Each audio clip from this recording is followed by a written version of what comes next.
цусд сувг үзүүлж бай.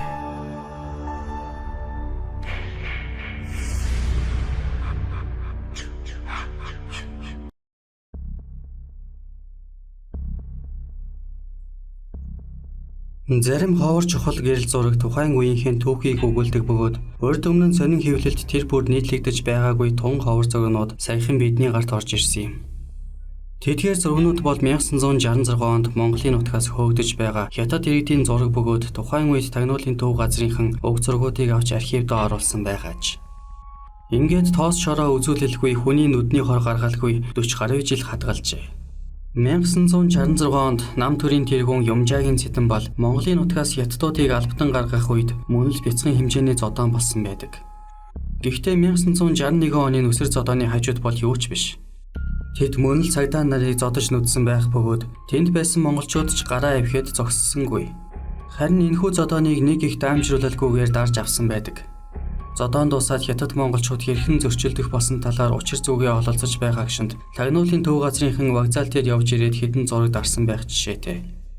Тэр үед вокзал дээр зодоон болж байгаа сургаар нудрах сингээ гихч тэргүүтээ Улаанбаатарын нөлөө бүхий хэдэн хулиган тийшээ тавьж хүрсэн ч зодоон ял хэдийн дуусчихсан цагдаа Тагнуулынхан зохицуулалт хийгээд байжээ. Энэхүү нудрах сингээ гихч нь өмнө нь том жижиг хэд хэдэн зодоон зохионд оролцож явсан жаатай хэр юмсанч. 1966 оны энэхүү зодоон маш богино хугацаанд болоод өнгөрсөн тул 1961 оны зодоон шиг олон хүнийг хамарсангүй. Тиймээс яг улаан гараараа зодлож байгаа дүрс нь гэрэл зургийн хальсанд буусангүй. Тэгсэн ингэсэн тэгж зодолсон, ингэж зодолсон гэх тоймтой дурсамж яриач хүмүүсийн сэтгэлд үлдсэнгүй. Үлдсэн байлаа ч үүнийг 1966 оны бас нэг томоохон дуйляан нам дарж орхижээ. 1966 он бол Монгол улсын түүхэнд хоёр том үйл явдлыг үлдээсэн гайхалтай бас аимшигтай он байлаа. Гайхалтай гэвэл 1966 оны хавар их удирдагч Цэдэн бол Монгол улсад олноор оргинож байсан хятадуудыг галт тэргэнд суулгаад Бээжин рүү албатан гаргасан явдал юм. Гэвч тэрхүү албатлага ердөө ганцхан сарын дараа Улаанбаатар хотод хар инээрийг илгээж байна уу гэлтэй Монголын түүхэнд 1966 оны үер хэмээх аимшигт дүр зургийг үлдээсэн билээ. Олон зуун хятадыг хөөж явуулаад удаагүй байтал нийслэл хотод улаан хоормогоор эргэлсэн аимшигтай үер бууж олон зуун хүн амь насаа алтгаас гадна өчтөчнөн барилга байшин айл өрх үерийн усанд сүйдэж байсан түүхтэй.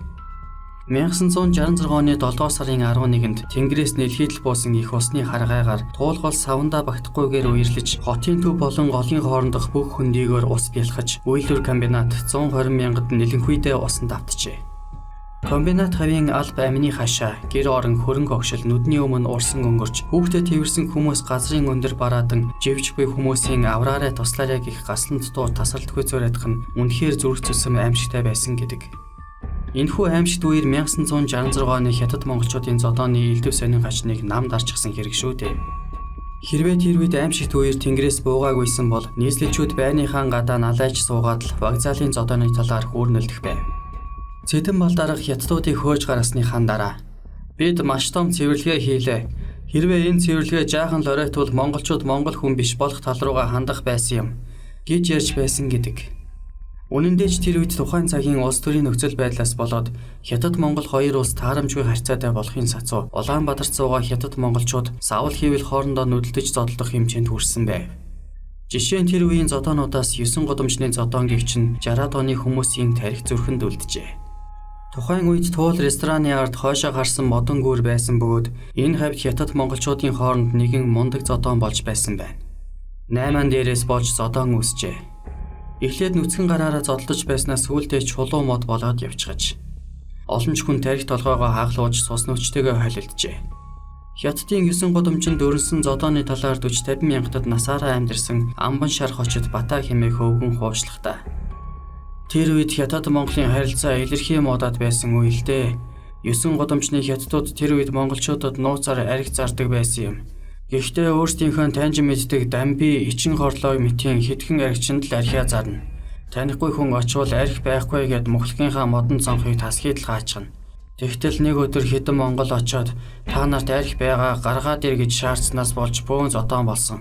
Хятадууд биднийг бодвол нэгний өмгөөлж хамгаалахтаас өрхий улс шүү дээ. Нэг мөхлөг дээр үмэн дэгдэхэд босод бүх мөхлөгийн хужаанууд гүйгээд ирж байгаа юм. Тэгэхдээ ерөөсөө анханасаа бэлдчихсэн юм уу гэмээр бүгд гартаа хөрөө сүх алх хөрз жоотоо барьчихсан ирж байгаа юм да. Гар хоосон монголчууд эхлээд улаан гараараа зодтолдож байснаас сүүлдээ гартаа таарлсан чулуун модыг аваад л дайрцгаасан. Цаад бол нь бүгд багаж зэвсэгтэй болохоор арга байж уу. Энэ зодоонд маш олон хүн гэмтэж бэртсэн. Миний мэдхээр 2-3 ч монгол сүхээр зөхиулаад нам болж байлаа. Сүүлдээ энэ зодоо маш олон хүнийг хамарч хужаагийн 9 годамжнаас тасганы овоо хүртэл хүнээр пиг дүүрч байсан юм. Үнэхээр мундаг зодоо болсон. Сүүлдээ зэрэг цагдаа ирж байж арай гэж салгасан. Гэхдээ энэ зодооны гадагшин мэдэгдэлгүй нам дарсан гэдэг юм. Социалист Монголын нэр төрд харшилж таарна шүү дээ гэж өгүүлсэн юм. Дээр Нудрах Сингэ гэдэг хүний нэр дурддагдаад өнгөрсөн. Энэ хүний омголон дэврэн үзэл санаанаас болж 1962 онд цагдаа бөхчүүдийн хооронд бяцхан зодоон өрнөж байсан аж. Робин Гуд баячуудыг л дээрэмддэг байсан. Учир нь ядуусаас авах юм байгаагүй гэдэг үгийг үе үеийн атманууд ярьж хэлсээр ирсэн байдаг. Үүнтэй адил 60-аад оны боксчин Нудрах Сингэ гэгчээр зөвхөн өөрөөсөө илүү хүч чадалтай хүнтэй л Робин Гуд шиг үзэлцэх дуртай нэгэн байжээ. Тэрхүү өөрөөсөө илүү хүчтэн нь Нудрах Сингэгийн хувьд наранд бол бороохой шийдэн магссан цагдаа, шоронд бол гав дөнгөөр гангарсан хоёгууд байж. Цагтаа боксing улсын авраг болж байсан тэрбээр танхайн сэдэлээр цагдаа зодож, ноцтой гэмтээсэн хэрэг өдүүлээд аавын хаалгыг хідэнтэй татаад авсан гэдэг. Зөвхөн цагдаа гэлтгүй дургүй хөргсөн хянагч нарыг хүртэл зодож нүдээд ялаа нэмүүлж байжээ. Тэрбээр Дартийн болон Мантийн шоронд байгатай хоригдлуудтай их зөөлөн харьцдаг. Харин хянагч нарыг харахаараа уурлан босч ирээд нам зөхиод унагчдаг. Тэгээд л сахилгад ордог байсан тухай түүнтэй хамт ял эдэлж байсан хэд хэдэн хүн дурсдаг билээ. Манер Дартийн шоронд ял эдэлж байхдаа нэг өдөр шууд л харуулын байрыг чиглэн очоод ээлжинд гарч байсан хянагчийг яах хийхин завдалгүй зөхиод унагчгаж. Зохиулсан хянагчийн хажууд байсан туслах хянагч дээш нь мэдэгдэхээр уцаа шүүрч явтал Нудрах Сингэ түүнийг хантай нааж зохиж унгаад утсыг нь тасар татаад тэр чигтээ зогтчихсан гэдэг. Дартийн шорон зүүн хараагаас 30 гаруй километр зайд байдаг хэдий ч Нудрах Сингэ гүйсээр яваад ганцхан цагийн дотор зүүн хараад очиж галт тэргэнд сууж амжсан байна. Тэгээд Улаанбаатарын вокзал дээр хөл тавиад шууд л үйлдвэр комбинатад байх гэрлүүгээ явжээ. Гэвч түүний гэртээ очихоос өмнө цагдаа нар тэр хавьд нотоод сууж байсан бөгөөд хорхийн удирдлага түүнийг шоронгоос оргомогц Улаанбаатар руу мэдээсэн нь энэ байлаа. Нудрах Сингэ чанх урдаас нь гарч ирсэн 7 цагдааг ганц дэлсээд л бүгдийг нь нам болгож өргөжээ. Тэгээд гэрээрээ чорж амжилгүй нүүр буруулан зүгтжээ. Маргааш нь тэрбээр хувцас сойж өмсгөөд тасгаар нүдний шил зүүчгсэн улсын их дэлгүүрээр ороод гарч явдал энгийн хувцастай 5-6 хүн хойноос нь сэмхэн дагжээ. Тэд цагдаа нар байсан бөгөөд Нудрах Сингэ хойноос нь хүмүүс мөрдөөд байгааг анзаарч мэдэмгцээ. Мөнх 6 нөхрийн өөдөөс шууд яваад очсон байна. Ингээд бөөн зодоон болж энгийн хувцас өмссөн 6 цагдаа эгээтэл Нудрах Сингэгийн гарт өргөдчихэлгүй амтай голтой салцгаажээ. Сүүлдээ цагдан сэргийлэхийн дарганаар Нудрах Сингэтэй хэрвээ таарлаж гэмээн амин бус газар нь буудаж болно гэсэн зааврыг цагдаа нарт өгчээ. Тиймээс мөнөө хэнийг ч бидээ хавтуулдаггүй Нудрах Сингэ төрийн төмөр нүрийн өмнө аргагүй хүчин мөхөсдөж 500 айлын гэр хороололд орших Тэхийн дэлгүүрийн гүйдэнд гуйрууга буудуулан 2 гараа гавлууснаар цагдаа нар нэгэн зартай гэмт хэрэгтнийг буулган авч бүтэн амьсгалтайгаа болж байсан гэдэг. Энэ үе бол 1961 он байж. Харин 1962 онд түүнийг шоронд ял эдэлж байх үед цагдаа бөхчүүдийн дунд сүрхий зодоон гарсан бөгөөд үүнд байнга цагдаа нартай тэмцэлж явдаг Нудрах Сингэгийн үзэл санаа бас нөлөөлсөн байгаа юм. Улсын баяр наадмын 2 дахь өдөр улсын начин дөөвөр гомсөрөн хулгар дамтанд орж нарын хідэн бүх наадмын далбайн зүлэг рүү орж суугаад бүх харж байдал хідэн цагдаа ирээд тэднийг хөөсөн байна. Тэгтэл түргэн ууртай хор шартай дөөвөр гомсөрөн дүрсхийн уурлаж та нар арай буудчих юм биш үз? Миний найз Нудрах Сингээг та нар нодон яаснаа мэдэж байна уу? Та муу сайныг бодвол би энэ зэргийн ногоон зүлгэн дээр суухан байтугай авраг арслангуудын сэнчгнээс атгаж барилддаг улсын цолтой бүх хүн шүү. Чаддаг юм бол та нар буудаадах гэж агсраад нэг цагдааг үсэрдэл алгадаад унгаачихжээ.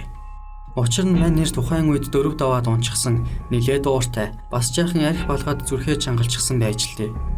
Түүнтэй зэрэгцээд улсын начин хулгар дамтанд орж мөн л нэг цагдааг үсэрж ойчлон дэлсээд хайчаач. Үүнээс болж цагдаа бөхчүүдийн хооронд бөөн бужигнаан үссэн гэдэг. Энэхүү зодооны дараа дөөвөр гомсөрөн хулгар дамтанд орж хоёрыг улсын баян наадам дээр танхаарсан хэмээн саатуулан баривчлаад хатууд онгодож бас овоо хэдэнд хөргөөр торгож шийтгэсэн гэдэг. Энэхүү бяцхан зодоонд үзэл санаа цохолзуулсан Нудрах Сингэ нь 1965 онд шоронгоос суллагдаад 1966 оны хятад монголчуудын зодоонд оролцохоор вокзал руу тавьж хүрсэн нь тэр байжээ. Даанч түүнийг очоод зодоон дуусчихсан байж.